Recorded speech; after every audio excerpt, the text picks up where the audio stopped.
Hello and welcome to Every Thought Captive. I'm your host, Dave Sherrill. In this video, we will be looking at the year 1881. We will be examining quotations from two separate early Watchtower publications. The first one is The New Creation,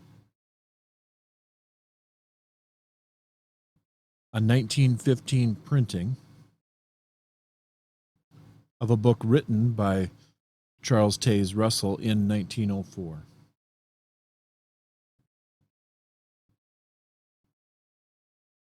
The specific quotation we're examining says on page 95, "To our understanding, the general call to this joint heirship with our Redeemer as members of the new creation of God ceased in 1881. Along the same lines, we will look at a similar statement out of the book The Time is at Hand.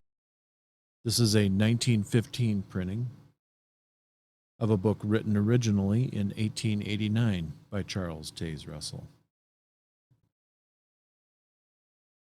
The quotation we will be looking at here comes from page 235,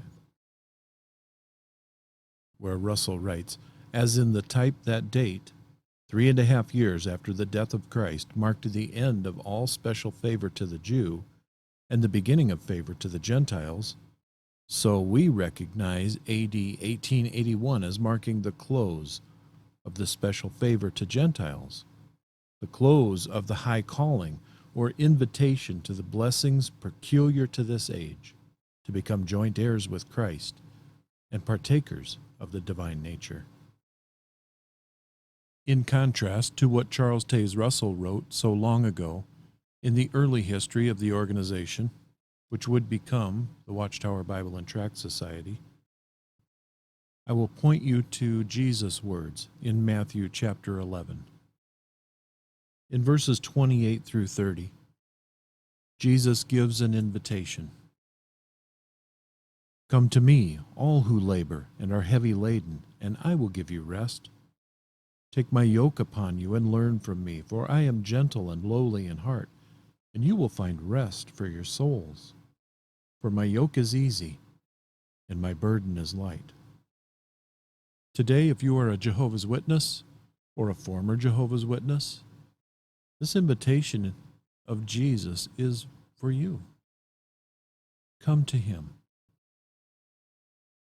His call stands in stark contrast to what Charles Taze Russell thought and wrote so many years ago.